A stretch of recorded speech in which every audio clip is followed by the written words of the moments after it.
like to invite the next speaker, Dr. Vilavun. She's going to tell us about limbal stem cell deficiency.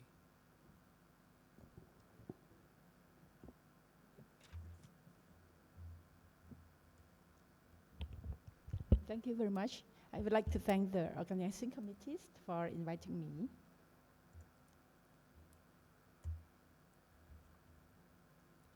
Can I advance? Okay, I don't have any conflict of interest to be declared.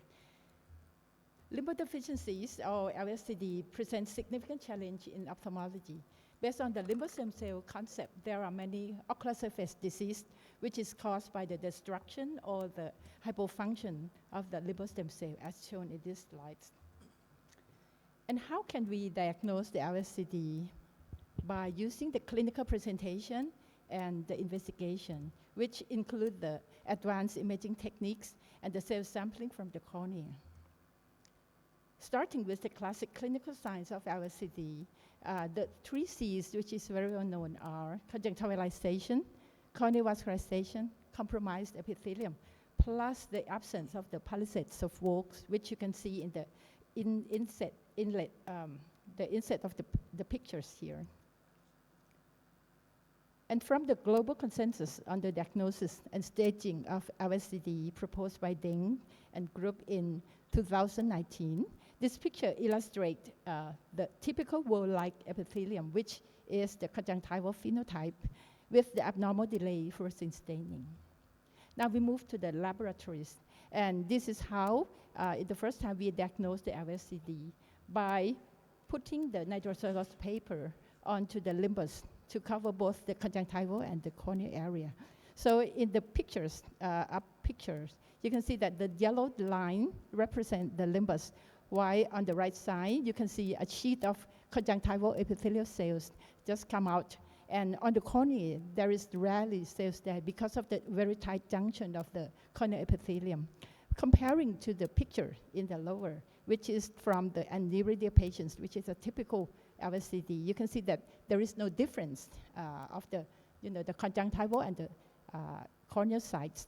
And especially you can also see in the goblet cells, which is magenta red dots sparsely and distributed all over the area.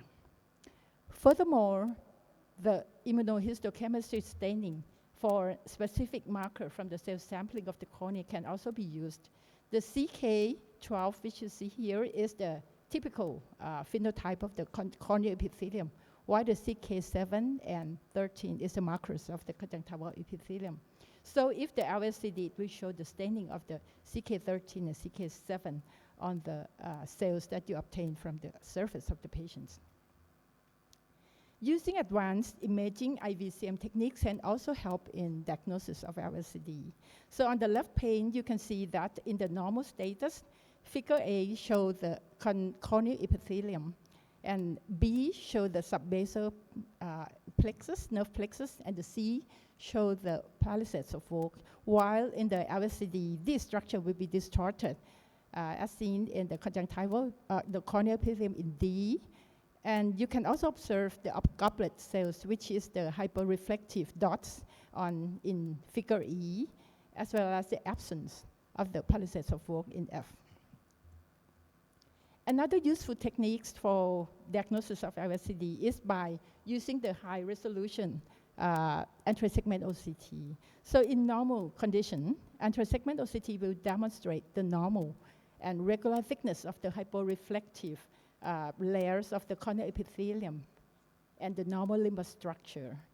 While in the LSCD, as you see in the middle picture, you can see that there is irregularity as well as the thinning of the corneal epithelium, showing by the corneal epithelial thickness map in blue, whereas this corresponds with the Citizen picture on the left-hand side, and there will be a loss of the palisades of Vogt and the limbal structure as seen here. Lately, in a recent paper by Dr. Vilavun and Deng, proposed that there are 3 diagnostic patterns of the epithelial map as shown in the slides here. And also they propose a diagnostic algorithm of the LCD by using the clinical pictures followed by the ASOCT, IVCM, and impression cytology in case where you have doubt. how we stage the LSD. So a staging system was proposed by Deng and group in 2020. They used the severity classified in stage 1 to 3, where stage 1 is the involvement of the peripheral cornea, where stage 3 is when the disease involved in the central part, plus the ABC, which stated the degree or the percentage of the limbal involvement from 50% in A to total limbal involvement in C. The management of LCD starts from optimizing the condition of the ocular surface, which can be done by lubrications, improving tear film, and anti-inflammatory treatment before proceed to the surgery. The main surgical options suggested here, especially in the more severe LCD, such as the stage 2B and stage 3. It depends on whether the disease is unilateral or bilateral. If it's unilateral, that means the limbal tissue from the other good eye can be used, for example, the autoclad or autoslet. Whereas in the bilateral diseases, you have to use the limbal tissue from the patient's other eye, as in allosclad, alloslet, or even use the oral mucosa. At King Yeongan Memorial Hospital, we use the autoclad and alloclad and comet as the main surgical treatment for LCD patients, and use the denuded amniotic membrane as a substrate, which I'll show you some of our results. This is the autoclad. So in unilateral diseases, you can see that we need to do a 2 by 2 millimeters excise from the other good eyes of the patients, and then send it for culture. After achieving a confluent cell sheath within 2 weeks, then it was transplanted to the patient's eye on the ocular surface. We used the fibrin glue, thank you, fibrin glue, sutureless, and then we just place the cell sheet on on the patient's eye. This is the fibrin glue, and without any sutures, okay. And we achieve 89% success rate at 1 year. And here in the slides here, you can see the preoperative and the postoperative pictures of the patients. In bilateral LSD, we harvest the limbal tissue from the other eyes of the, from a corneal scleral button donor and send for cultivation and perform the alloclad 2 weeks later. And the success rate fall down to 83% at 1 year. The picture preoperative and postoperative was shown here.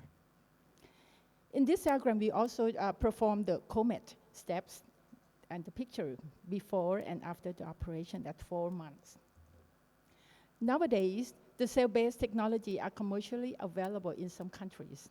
Holoclare, which is pioneered by Pellegrini and groups from Italy, has been approved in Europe since 2014. And it is an autologous limbal epithelium cultivated under fibrin hydrogel and transported to be transplanted in the patients.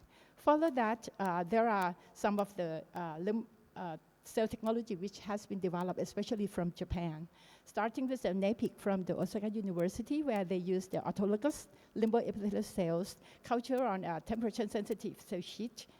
And the last two is from KPUM, which is the Ocro and Sacracy. They are from the same cell source, which is the oral mucosa. But Ocro is on the collagen gel, which is for the cornea indication. And the Sacracy is on the amniotic membrane. That's for the conjunctival reconstruction. But these cell-based, which even though it was commercially available, but is this at a very high cost, and it can be non-refundable or partial refundable in some of the countries. So the availability is something which is still is a difficult.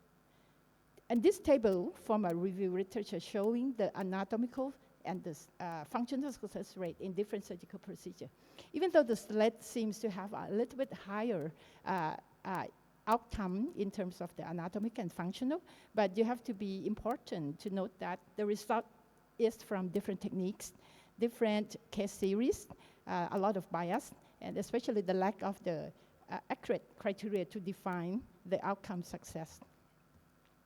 This picture showed the different stem cell-based therapy, cell source and the cell carrier, and the alternative administration of the root. So in the future, we are going to see different cell source, for example, the MSC or the iPSC, and also the different types of the cells carriers. So in conclusion, LSD presents significant challenge in ophthalmology. It can be diagnosed by classic clinical science, and by now, using the advanced imaging technology, AIOS2025, IVCM, and the biomarkers.